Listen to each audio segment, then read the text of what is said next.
Alors pour le thème, chaque année, il y a une espèce de fil rouge qui est décidé par un comité de pilotage, donc Chantal, Madeleine, Rafik, Marc, Jacques, Elisabeth, Jean-Yves et Florence de coexister.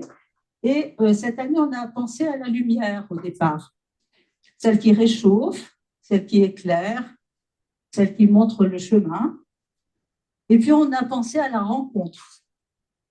La rencontre. J'ai regardé, c'est un mot qui vient de contre et même de combattre. D'ailleurs, quelquefois, des rencontres entre des clubs sportifs, c'est un peu un combat. Mais c'est quand même, ce mot, c'est quand même assez loin, par rapport au contre ou au combattre, c'est quand même assez loin de notre représentation actuelle de ce qu'est une rencontre. Croiser une personne de façon fortuite ou se trouver avec quelqu'un de façon concertée. Et il y a aussi la rencontre dont on se souvient particulièrement. Similitude de pensée, regard échangé, émotions partagées.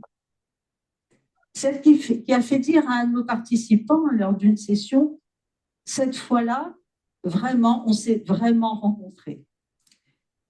Et puis, il y a des rencontres qui nous éclairent, qui vont orienter notre façon de penser, qui vont même peut-être modifier notre avenir. Alors, qu'est-ce que nos intervenants auront choisi? On le découvrira demain. Mais le principe, finalement, ce n'est pas de discuter de ce que signifie la rencontre ou ce que c'est que la lumière. L'essentiel pour nos sessions, c'est de se plonger dans des textes fondateurs pour des milliards de personnes, d'essayer de les comprendre. Comprendre pour mieux se connaître pour mieux se comprendre. C'est notre ADN, nos sessions, lire les Écritures. Alors, bonne session, belle rencontre à vous. Je laisse la parole aux intervenants qui vont se présenter un peu plus longuement et qui vont répondre à notre question habituelle qu'on pose chaque fois les vendredis soirs à nos sessions. Qu'est-ce que lire dans chacune de vos traditions? Qu'est-ce que lire? Je voulais juste ressouligner 3 points sur la lecture spécifique du Nouveau Testament. Le premier point, alors certains l'ont déjà entendu, que si j'ouvre ma Bible et que je la partage à l'endroit du Nouveau Testament où j'ai mon index, là, vous réalisez que vous avez une très grosse partie qui est la plus épaisse, qui est en fait la Bible hébraïque. Et que le Nouveau Testament est en fait une toute petite partie comparée à cela. Et que le Nouveau Testament, c'est, je dis des fois, comme une sorte de commentaire à la lumière de ce qu'a vécu Jésus, qui pour nous, chrétiens, est Dieu venant habiter au milieu des hommes, si je peux le dire comme ça. Donc, dans le Nouveau Testament, vous avez énormément de reprises, d'échos de la Bible hébraïque à la lumière du vécu de Jésus. Pour dire aussi de manière un peu rapide, le Nouveau Testament démarre par 4 évangiles. Alors, j'avais envie de dire tout de suite, les 4 évangiles vont parler de la vie de Jésus et des disciples avec lui et des foules qui l'entourent et de toutes ses relations, mais ce ne sont pas des biographies. Il n'y a pas eu de journaliste ou quelqu'un qui a pris note au moment de la vie de Jésus. Ce sont des écrits qui sont plus tardifs. Donc, on date en gros la mort de Jésus en 33. Les 3 premiers évangiles sont écrits entre l'année 60 et 80. Et le 4e est carrément écrit, excuse-moi, mais près de l'année 100. Donc, à distance de la vie même de Jésus. Tout ça pour dire que c'est un témoignage qui a été tel que les communautés différentes ont accueilli. Voilà. Ce qu'elles ont vu, ce qu'elles ont entendu, ou ce qu'elles ont entendu dire, ce qu'elles ont vu ou entendu directement de la vie de Jésus, ou ce qu'elles ont entendu dire pour les premiers croyants. Ce qui veut dire par là que c'est déjà une manière d'accueillir pour soi et d'interpréter la vie même de Jésus. Je dis juste très brièvement, et puis je reprendrai demain, 3 des évangiles sont donc entre les années 60 et 80, et en gros ont le même mouvement dans leur façon de parler de la vie de Jésus, c'est-à-dire qu'ils vont s'arrêter sur le ministère en Galilée, qui est la partie nord de la Palestine de l'époque, et puis il va y avoir toute une autre partie qui va être le chemin pris résolument par Jésus pour aller à Jérusalem. Et dans ce chemin pris pour aller à Jérusalem, vous allez avoir des rencontres spécifiques et particulièrement des dialogues avec les disciples. Et puis, vous avez la 3e partie qui est la confrontation à Jérusalem, en Judée, là où se trouve le siège religieux de Jésus avec les autorités de l'époque juive, confrontation qui va mal se passer et qui va se terminer par un procès et une mise à mort de la part des Romains de Jésus à l'extérieur de la ville. Et dans ce bloc qui raconte tout cela à Jérusalem, vous avez aussi tous les récits des disciples qui, 3 jours après et dans la suite, ont été rencontrés par le ressuscité. Il n'y a pas de récit de résurrection à proprement dit, mais vous avez tous les témoignages des disciples qui affirment avoir rencontré et avoir été rejoints plus exactement par le Christ ressuscité. Donc, ces 3 grandes parties. Le 4e évangile va être un peu différent parce qu'il va présenter Jésus qui, régulièrement pour les grandes fêtes, monte à Jérusalem. Donc, vous avez une manière d'agencer le récit qui est différente. Et puis, ensuite, le Nouveau Testament, je le dis très vite parce que si je me suis arrêtée un peu là-dessus, c'est qu'on va travailler sur un texte des évangiles. Voilà, pas de Paul. Mais vous avez après, je souris parce que souvent, j'ai choisi des textes de Paul et c'est plus problématique des fois, Paul, que les évangiles dans nos regards croisés. Mais après, dans le Nouveau Testament, vous avez des lettres qui étaient échangées entre les premiers apôtres et puis les communautés qui étaient fondées, et un dernier texte qui s'appelle l'Apocalypse. Donc, on soulève le voile, c'est ça le terme de l'Apocalypse, et qui reprend toute la vie de Jésus dans le contexte vraiment contraire de l'époque romaine, d'un empire qui se fragilise et qui du coup se durcit. Pour dire très vite. Alors, notre rapport de chrétien avec les textes bibliques sont différents selon les traditions. Si je commençais par les orthodoxes, vous avez une sorte de... On est imprégné par les textes bibliques du côté de l'orthodoxie, donc plus vers l'Est, l'Orient, imprégné par les textes dans la liturgie célébrée. C'est le plus grand moment où le croyant est sans cesse mis en rapport avec tous les textes bibliques. Et la liturgie est faite quasiment que de textes bibliques. Je suis un peu schématique. Du côté catholique, pendant toute une époque, jusqu'au Concile Vatican II, peut-être un peu avant, la lecture de la Bible, c'était essentiellement le clergé qui la faisait. Et donc, les personnes en tant que telles n'étaient pas encouragées à avoir des Bibles chez elles et à lire personnellement. Voilà. Les choses ont beaucoup changé depuis 1960, enfin un peu avant, parce qu'il y a eu tout ce qu'on a appelé un renouveau biblique, avec une soif et l'ensemble des membres catholiques ont eu envie d'accéder à la Bible et en ont profité largement.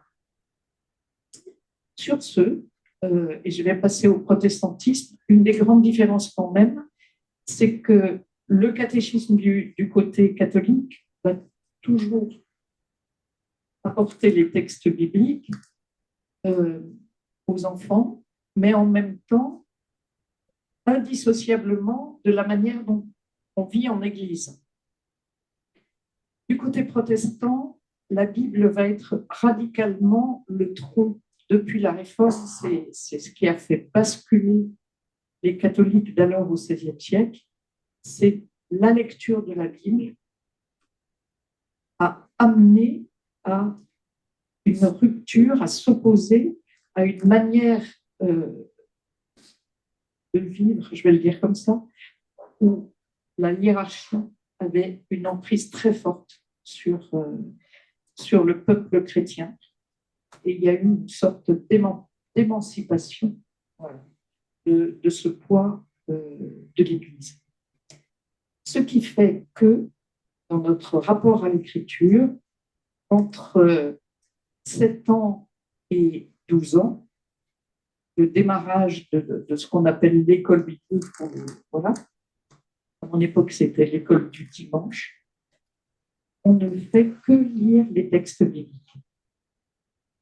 Normalement, les petits sont vraiment amenés à apprendre eux-mêmes à lire les textes bibliques et à les lire ensemble en groupe. Donc, c'est quelque chose qui est très fort du côté du protestantisme.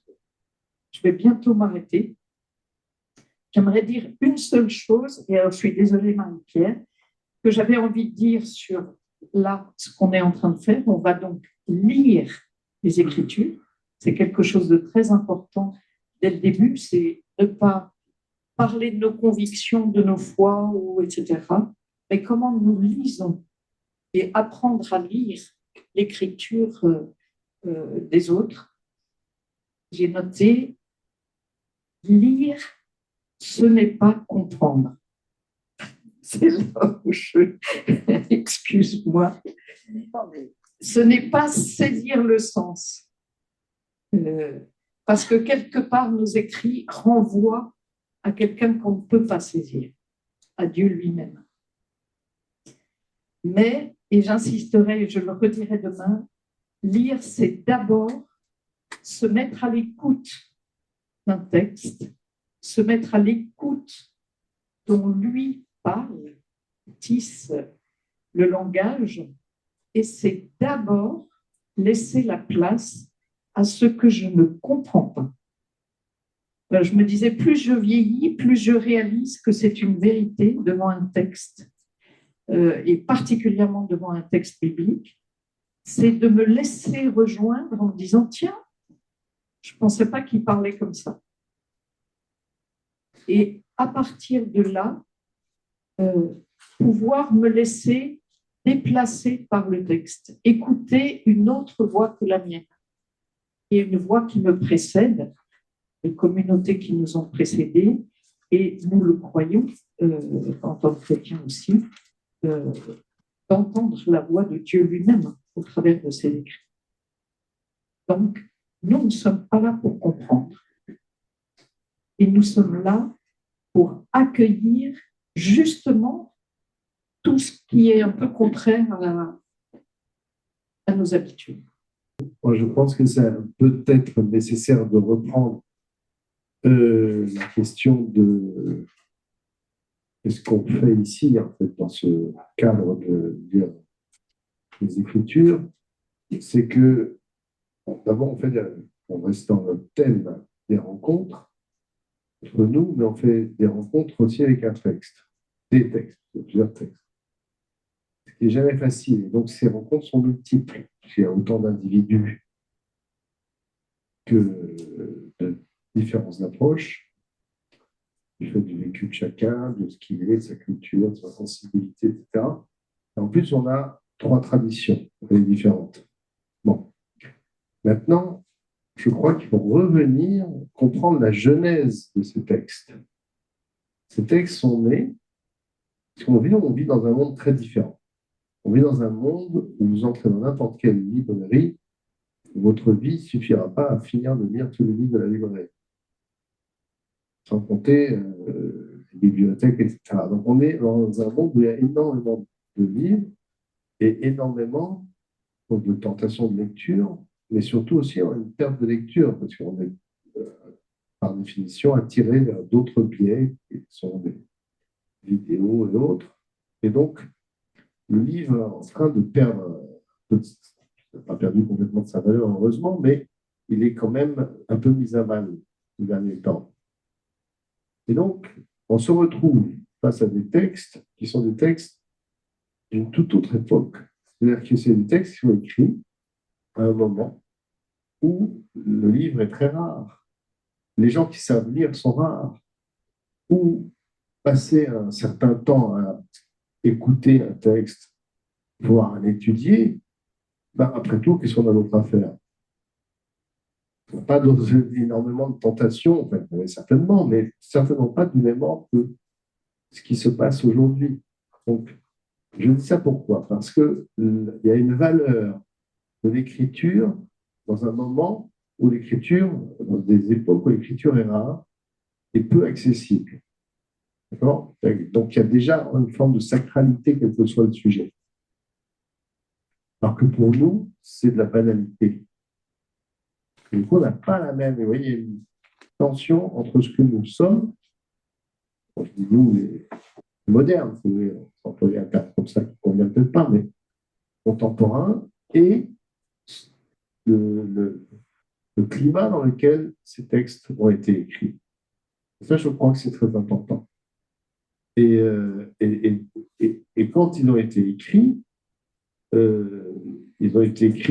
général avec beaucoup de méticulosité, et dans un but justement d'être lus pas seulement une seule fois. Je ne crois pas qu'ils aient été écrits pour ça, je ne pense pas. Et donc il y a un but de relire, de revenir, de ruminer le texte. Je pense que c'est écrit pour ça, ce texte-là. Pas forcément de façon liturgique d'ailleurs. Alors que nous, on vit dans un monde où ça ne nous viendrait pas trop à l'idée. À moins de lire des textes très précis, peut-être de philosophie, et encore, vous voyez, c'est très marginal. Alors que ces textes sont écrits dans des cultures où le texte devient au centre de la culture très vite. Il est le pivot sur lequel s'appuie la culture, quelles que soient nos cultures. Et donc, moi, je crois qu'il y a une difficulté pour nous, aujourd'hui, de faire cet effort de lecture et de se remettre dans un autre état d'esprit qui n'est pas le nôtre. Ensuite, alors, moi, il y a un terme que vous n'entendrez jamais dans ma bouche, c'est parole de Dieu, que tu as employé, parce que je ne l'ai pas employé comme ça. Bon, d'accord. Mais parce que je ne sais pas ce que ça veut dire que la parole de Dieu. Pour moi, ça n'a aucun sens de parler comme ça. C'est qu'il y a des textes. Ces textes prétendent quelquefois, et pas toujours d'ailleurs, dire que c'est Dieu qui parle. Et ça, c'est une mise en scène du texte. En fait, je ne sais pas qui a écrit ces textes. Je ne. Voilà, tu as peut-être fait une petite présentation sur les évangiles, mais on ne sait pas très bien, en fait, ces textes-là. C'est des cumuls de textes assez différents. Alors, évidemment, va se construire à partir de ces textes des religions avec une doctrine. Alors, d'après la doctrine, Moïse a écrit la Torah, l'évangile, c'est Jean, c'est Matthieu, et le Coran, c'est le prophète. C'est la doctrine. Ça ne dit absolument pas la vérité du texte, ça dit ce qu'on croit devoir dire du texte. Et nous, on vit dans une période où, justement, on est capable de dépasser la doctrine. On est assez mature pour. Voilà. Et donc, tout ce langage, de dire que c'est parole de Dieu, que c'est le prophète qui parle, que c'est. Bon, franchement, on n'en sait strictement rien. Et on peut même se douter que ce n'est pas le cas. Par contre, c'est les croyances de certaines personnes. Et du coup, c'est le problème. C'est aussi des textes religieux pour certaines personnes. Mais ici, tout le monde n'est pas religieux. Et ceux qui le sont ne sont pas de la même religion. Et dans les religions, il y a des rapports aux textes différents. Et peut-être dans la même religion, des périodes différentes. Tu viens de parler, voilà, catholique, orthodoxe, protestant, et parmi les protestants aussi, il y a différentes écoles, etc. Et ça va être vrai dans l'islam, ça va être vrai dans le judaïsme. Et donc, oui, c'est une très, très grande complexité. Et donc, on ne peut pas aborder ces textes avec trop de présupposés. Il faut arriver à mettre une espèce de distance et d'essayer de faire un peu page blanche, si vous voulez. Écouter le texte. Et en plus, arrive en plus un autre problème, souvent on croit connaître ces textes. Parce qu'on en a entendu parler, parce qu'on connaît plus ou moins le scénario. Si on pratique une de nos religions, ben, forcément, dans le cadre d'un culte ou d'un autre, on a entendu quelque chose, oui. Est-ce que pour autant on l'a lu? Vraiment. Il y a une différence entre lire et entendre quelque chose dit par un prêcheur ou dit de façon rituelle. Voilà, ce n'est pas du tout la même chose. Du tout. Et là, vous voyez, il y a aussi un exercice. Alors, maintenant que j'ai fait un peu table rase, vous voyez, et je pense que c'est très important de le faire, parce que sinon, on risque d'être dans une espèce de presque d'idolâtrie du texte. C'est ce qui est la religion du livre. Se mettre à adorer le texte comme s'il était absolument merveilleux, il n'est pas forcément, c'est pas vrai. Mais comme tout texte mérite critique et éventuellement prise de distance ou adhésion, etc. Et puis ensuite, aussi comprendre un autre problème, c'est que ces textes peuvent être absolument fondamentaux dans un certain contexte, celui de leur écriture, et que nous, d'abord, on n'a pas du tout les mêmes problèmes, même si on peut trouver des échos souvent, hein, mais on n'a pas les mêmes problématiques. Et puis même le contexte, on ne le connaît pas toujours très bien. Ce n'est pas très clair, en fait. Même si on peut avoir des tas d'idées, il y a des quantités d'ouvrages sur ces textes. Si on faisait le cumul des ouvrages sur les petites librairies où vous pouvez aller acheter des choses écrites, que ce soit sur la Bible hébraïque, sur les évangiles ou sur le Coran, voilà, on va pouvoir remplir la pièce. Vous voyez. Et il y a un moment où justement ce qu'on est censé faire ici, c'est laisser tout ça de côté et essayer de lire ce qu'on a devant soi, puis c'est tout.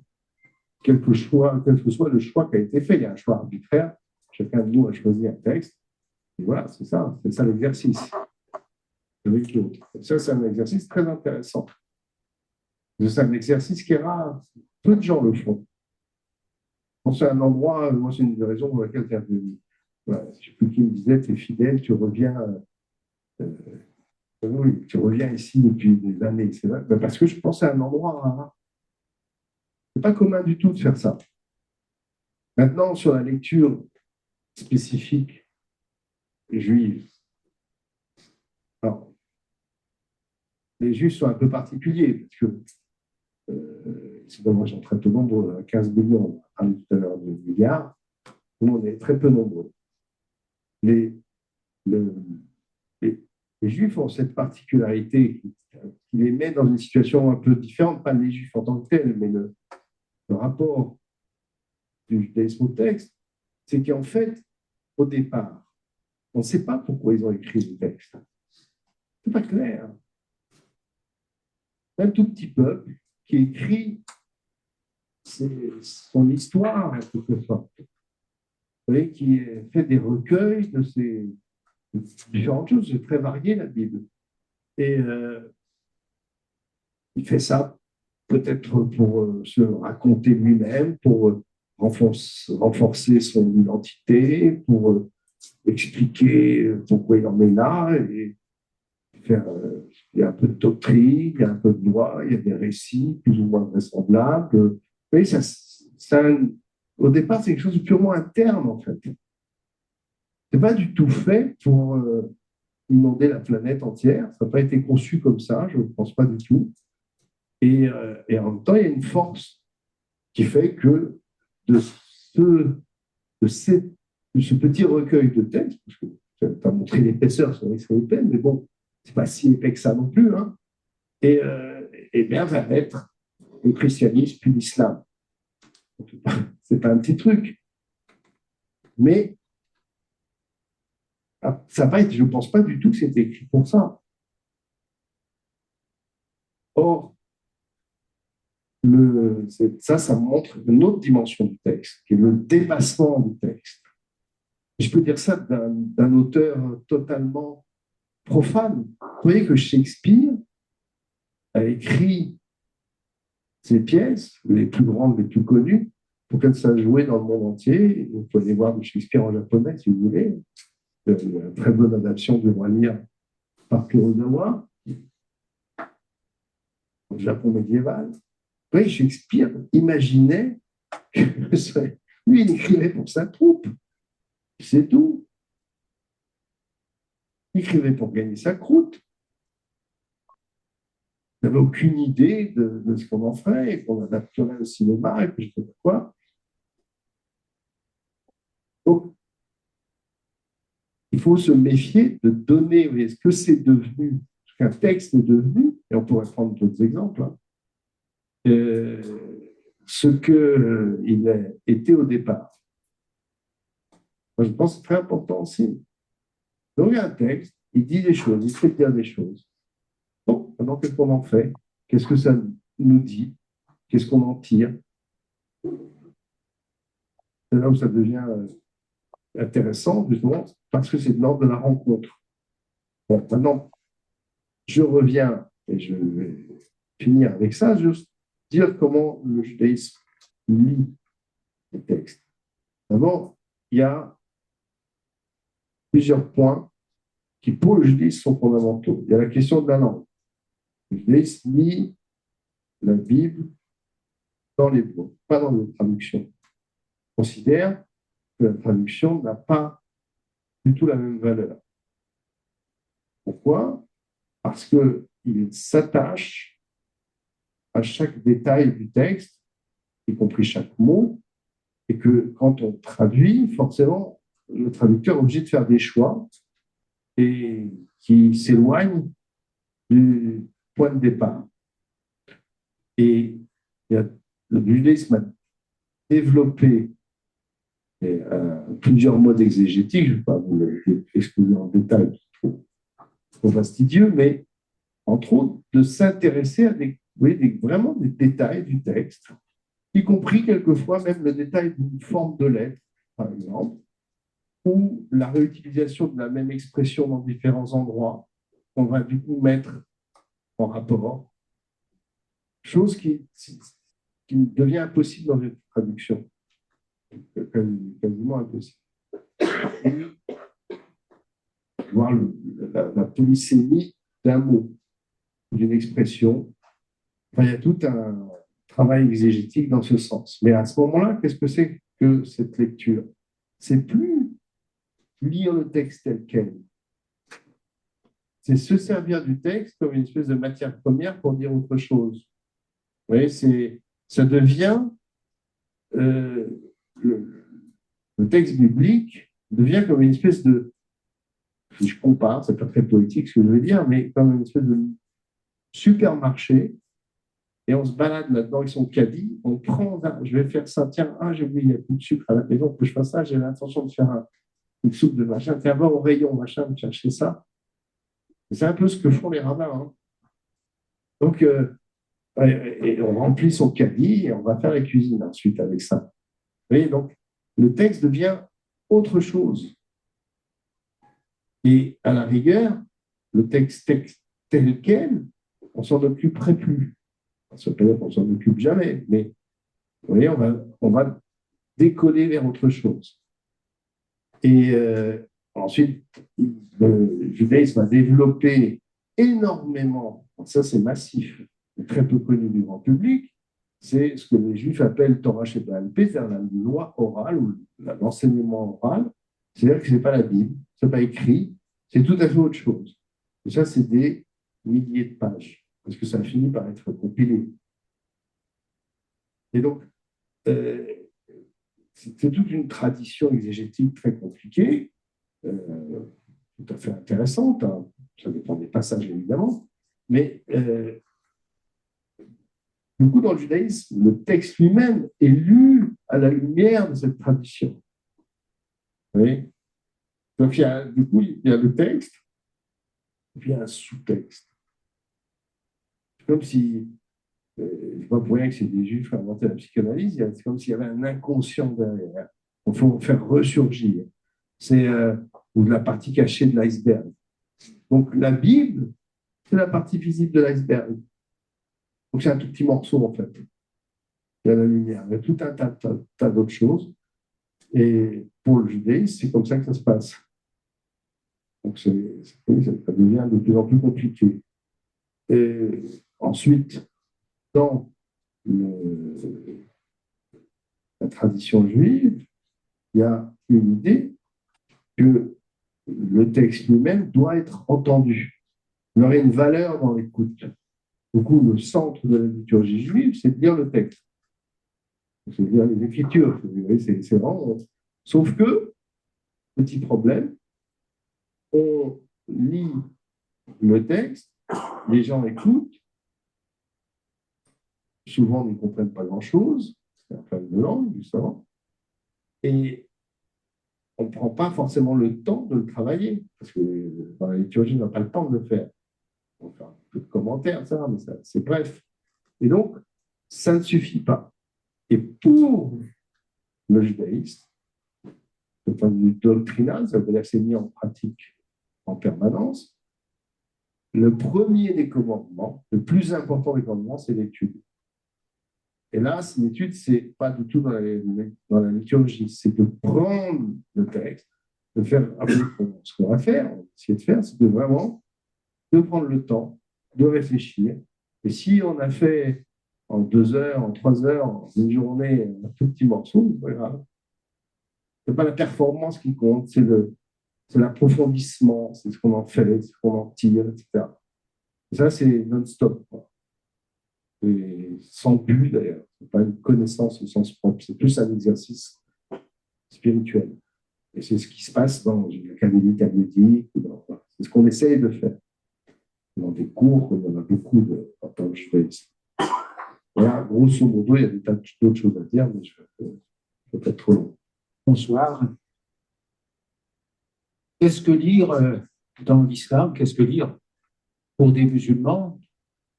Je dirais que lire, c'est d'abord répondre à une demande qui a été faite par Dieu.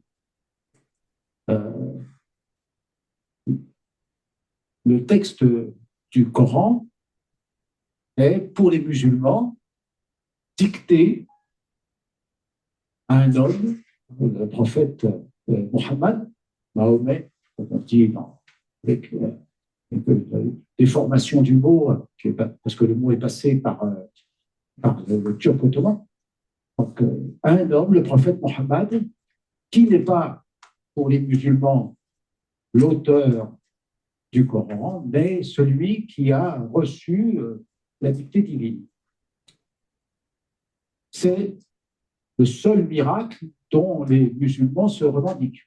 Le miracle intellectuel de la révélation d'un livre qui est donc pour les musulmans parole de Dieu. Évidemment, on reviendra là-dessus.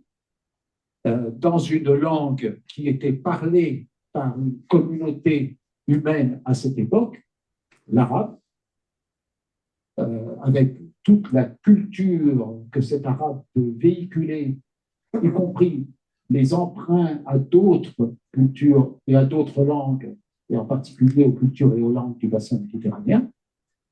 Donc, c'est la révélation de ce texte au prophète Mohammed, dictée, faite au prophète Mohammed, qui constitue le miracle fondateur de l'islam. Ce miracle se produit de façon initiale dans des circonstances miraculeuses, puisque c'est un miracle, pendant la 27e nuit du mois de Ramadan, selon la tradition, avec la présentation au prophète qui est en retraite dans une caverne non loin de la Mecque, d'un rouleau par un ange, l'ange Gabriel, Sayyiduna Jibril alayhi salam, l'ange Gabriel, et l'ange intime au prophète l'ordre de lire, Iqra en arabe, lire à haute voix, et le prophète dit qu'il ne sait pas lire, l'ange le serre entre ses ailes et lui demande à nouveau de lire, et ça se produit jusqu'à ce que le prophète se mette à lire, et c'est ça le miracle. Donc ça, c'est la façon dont la tradition raconte ce miracle initial d'une lecture faite à haute voix, puisque le mot Coran désigne l'acte de lire à haute voix qui est mentionné par l'impératif « lis », « iqra ». Ce n'est pas d'abord un livre, c'est d'abord un texte qui va être lu, entendu, mémorisé par la première communauté musulmane, jusqu'à ce que l'extension de cette première communauté rende nécessaire de mettre par écrit le texte d'abord morceau par morceau, jusqu'à ce que un texte sous forme d'un livre ou d'un recueil soit constitué à la fin de la prédication du prophète. Donc on est là entre 612 à peu près, il y a une incertitude sur la date pour le début de la prédication, et 632 pour la fin de la prédication et la mort du prophète Mohammed. Le texte va être ensuite collationné par les premiers successeurs du prophète, qui sont des califes. Le mot calife désigne le successeur, le vicaire ou le représentant, non pas à la mission prophétique, parce que le prophète avait averti qu'il n'y aurait pas de prophète après lui, il avait dit cela, mais à la responsabilité de conduction de la communauté. Donc c'est un pouvoir principalement temporel. Et là, il y a une différence entre les sunnites et les chiites, puisque les chiites souhaitent que cette conduction soit aussi une conduction spirituelle. Mais dans le sunnisme, donc l'immense majorité des musulmans, il s'agit là d'une conduction temporelle, et il va y avoir une sorte de manuscrit de base, de vulgate, pour reprendre un mot latin, qu'on appelle le mushaf de Othman, mushaf, ou leur dire la collection des feuillets. Donc, vous pouvez imaginer un ensemble de parchemins reliés, qui va constituer le texte de base et dont des copies vont être réalisées un peu partout à l'intérieur du premier empire musulman. Donc ça, c'est l'histoire du texte. C'est donc une question de savoir comment ce texte est apparu. On a très peu d'informations historiques sur le sujet. Il y a un volumineux ouvrage qui a été publié par des universitaires qui s'appelle « Le Coran des historiens », qui essaie d'identifier l'histoire du texte, mais en mettant de côté le commentaire musulman sur ce qui s'est passé. Donc, l'a priori du Coran des historiens, c'est que le Coran s'explique par le contexte historico-culturel de l'époque, et en particulier par la présence de la tradition juive et de la tradition chrétienne. Et les universitaires qui travaillent dessus repèrent un certain nombre de ressemblances, de corrélations avec les textes antérieurs. À cela, les musulmans disent oui, mais l'arabe aussi existait avant, l'arabe véhiculait toute une série d'éléments culturels, et justement, le miracle de l'islam, c'est un réagencement de ces éléments culturels dans la langue arabe pour apporter un message qui est celui d'une nouvelle religion, l'islam. Le Coran se présente donc comme la troisième révélation du monothéisme abrahamique, après le judaïsme et le christianisme, et le texte s'affirme comme un rappel, c'est-à-dire qu'il ne prétend pas à l'originalité, mais plutôt à rappeler des éléments originels, en quelque sorte, c'est-à-dire le fond de ce qui existe dans le judaïsme et dans le christianisme et qui est reformulé providentiellement dans une langue d'un peuple qui n'avait pas reçu jusqu'à présent, dit le Coran, de messager de révélation. Pour les lecteurs occidentaux de culture juive ou chrétienne, l'accès au Coran est assez déroutant parce que les textes de la Bible hébraïque sont, pour commencer, des textes qui suivent une chronologie, en particulier, bien sûr, la Genèse et l'Exode. Après, il y a d'autres genres littéraires dans la Bible. Même chose pour le Nouveau Testament, avec 4 récits chronologiques, entre guillemets, Nicole vient d'en parler. Ensuite, il y a d'autres types de textes, etc. Et dans le Coran, l'ensemble des types de textes qu'on rencontre dans le judaïsme ou dans le christianisme se trouvent mélangés à l'intérieur des différents chapitres dans un ordre qui apparemment défie la logique. Donc, on va se trouver avec un rappel de l'histoire des prophètes, puis au détour d'un verset, il va y avoir une description des joies du paradis et des tourments de l'enfer, puis à nouveau des exhortations de nature morale, des indications juridiques, des réflexions qu'on pourrait appeler métaphysiques, et on revient à l'histoire des prophètes pendant quelques lignes. Donc on est extrêmement dérouté quand on aborde le Coran pour la première fois et sans guide de lecture. En revanche, et d'ailleurs Nicole aussi, les textes sacrés ne sont pas faits pour être lus une seule fois. Ils sont faits pour être lus et relus, et relus. Et au fur et à mesure qu'on les lit et qu'on les relit, on décèle une sorte d'ordre caché. C'est-à-dire qu'il y a une intratextualité dans ces textes-là. Les textes se renvoient les uns les autres. Les épisodes qui apparaissent une première fois apparaissent ensuite une deuxième fois ailleurs, s'éclairent les uns les autres.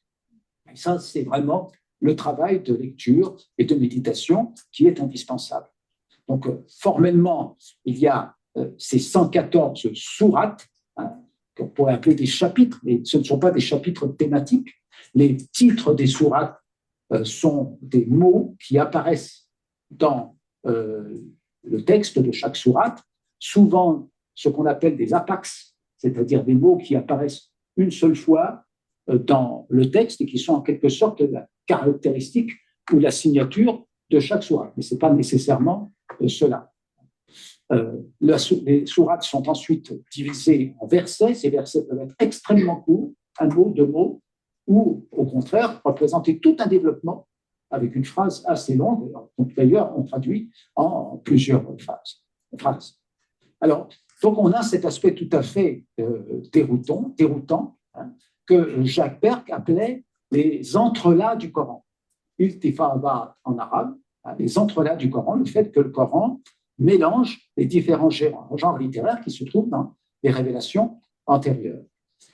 Pour les musulmans, ces entrelacs du Coran sont, d'un certain point de vue, l'évidence que la logique de la révélation, entre guillemets, n'est pas la logique humaine. Il ne s'agit pas d'un exposé thématique, pas même chronologique, mais plutôt d'un flux qui arrive et qui vise à surprendre le lecteur. Ce flux s'est manifesté pendant les 20 années de la prédication prophétique en fonction des circonstances de la première communauté musulmane, ce qu'on appelle les asbab al-nuzul, les circonstances ou les causes de la révélation. Alors, on pourrait avoir évidemment dans l'idée que ces textes sont des textes de circonstances qui sont descendus parce qu'il était bien pratique qu'ils descendent à ce moment-là pour la première communauté musulmane, mais le point de vue de l'exégèse musulmane, et en particulier de l'exégèse mystique, c'est que les circonstances elles-mêmes sont créées par le Créateur pour que le texte puisse venir s'y appliquer et résoudre les problèmes qui ont été ainsi créés. Donc, le texte du Coran, c'est d'abord une proclamation à haute voix qui devient un recueil qui va être ensuite précisé, ordonné au sens de mettre mis au propre par les premiers califes. Alors, dans l'exégèse orientaliste, occidentale, il y a eu constamment une interrogation sur le récit islamique, le récit musulman. Est-ce que vraiment ce texte est apparu entre 622, 632, 612, 622, 632. 622, c'est l'hégire, le début du calendrier musulman. 612, le début de la prédication. 632, la mort du prophète. Ou bien s'agit-il d'une forgerie, d'un faux, qui aurait été réalisé par les califes omeyyades bien plus tard, 80 ans plus tard, 100 ans plus tard, pour asseoir leur domination politique. On a parlé du projet du Coran des historiens. Il y a un autre projet dont vous avez peut-être entendu parler parce que ça a fait les gros titres de la presse, c'est le Coran européen, un projet qui a d'études universitaires sur la réception du Coran en Europe qui a provoqué des émois chez une partie de la classe politique. Le Coran européen, ça semblait pas possible. En fait, ce qui est traité par le texte du Coran européen, c'est la réception et la traduction du Coran. Et pendant très longtemps, ces traductions du Coran se sont attachées à montrer que le Coran n'était pas un texte d'origine divine, mais était une forgerie d'un imposteur, en quelque sorte. Donc, il y a toujours eu ce doute. Récemment, il y a eu des découvertes de manuscrits au Yémen, ce fameux manuscrit de Sanaa, dont vous avez peut-être entendu parler, qui ont montré que le texte du Coran, une grande partie du Coran, était déjà établi au 7e siècle, c'est-à-dire quelques décennies à peine après la mort du prophète, et en fonction des datations au carbone 14 qui ont été faites de l'encre et des parchemins. Donc, le texte a été constitué à peu près comme les musulmans le disent. Évidemment, ça reste un mystère, puisque de toute façon, pour les musulmans, c'est un miracle. Alors, je terminerai en parlant du texte qu'on va lire, enfin plutôt considération générale sur le texte qu'on va lire. Yeshaya a dit le problème de la traduction. Et oui, nous sommes là aussi dans une langue sémitique qui est complexe, polysémique. L'arabe du Coran a un certain nombre d'étrangetés, d'exceptions grammaticales par rapport à ce qui deviendra l'arabe classique plus tard. Il s'agit de comprendre. La traduction est toujours un choix. C'est déjà une interprétation du Coran. Et il faut bien évidemment utiliser une traduction pour cette lecture que nous allons faire ensemble. Mais on va dimanche constamment revenir au texte en arabe pour que j'essaie de vous faire comprendre quels sont les mots, les jeux de mots éventuellement qui sont derrière le texte arabe, jeux de mots que le traducteur a essayé de reproduire en langue française, mais bien sûr, c'est une mission très difficile et il n'y arrive pas toujours. Le traducteur n'y arrive pas toujours. Donc, le texte est polysémique, le texte est susceptible de nombreuses interprétations. Le Coran a fait l'objet à la fois de commentaires volumineux, qu'on appelle le tafsir. Le premier commentateur du Coran étant d'ailleurs le prophète lui-même.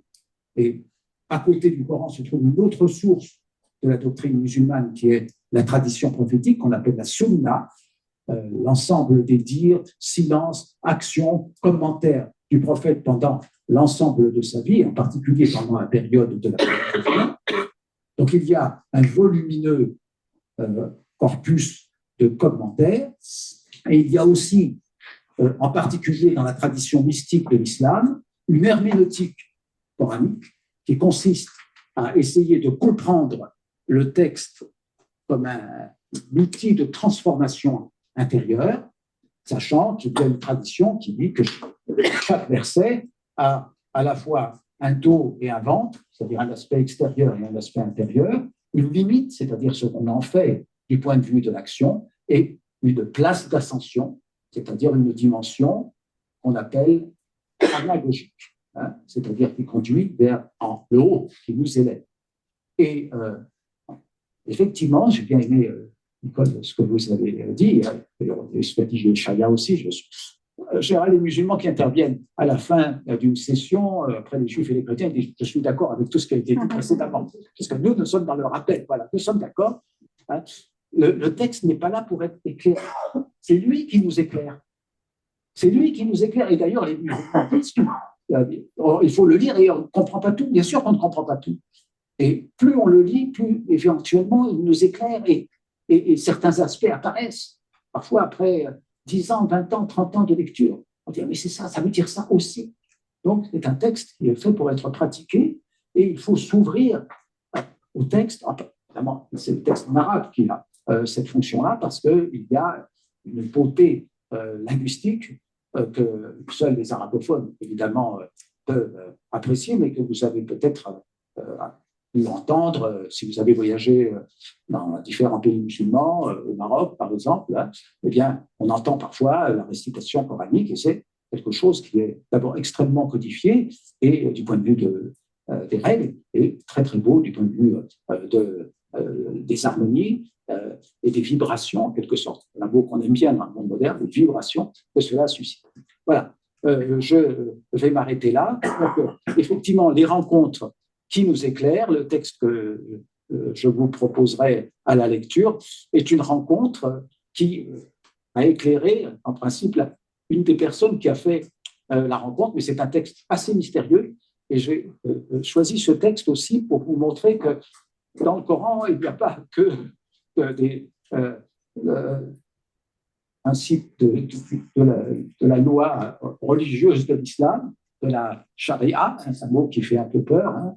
En fait, sur les 6000 et quelques versets du Coran, il n'y en a que 200, à peu près, qui concernent les règles de la charia, de la loi religieuse, un mot qui n'est pas dans le Coran et qui est apparu 200 ans après, au moment de la codification de tous les aspects de l'islam sous le califat abbasside, donc on est au 9e, 10e siècle de l'ère chrétienne, hein, à peu près de 250-300 ans après la mort du prophète. Donc, il y a peu de versets qui concernent ces aspects-là, et la grande majorité de ces 200 versets concernent des aspects rituels, c'est-à-dire la pratique de la prière, la pratique du jeûne, etc. Donc, le Coran est avant tout un livre spirituel, un livre d'exhortation éthique, et c'est aussi un livre apocalyptique, dans la mesure où il dévoile les fins dernières, hein, le récit de la création de l'homme, le plan que le Créateur a pour l'être humain, et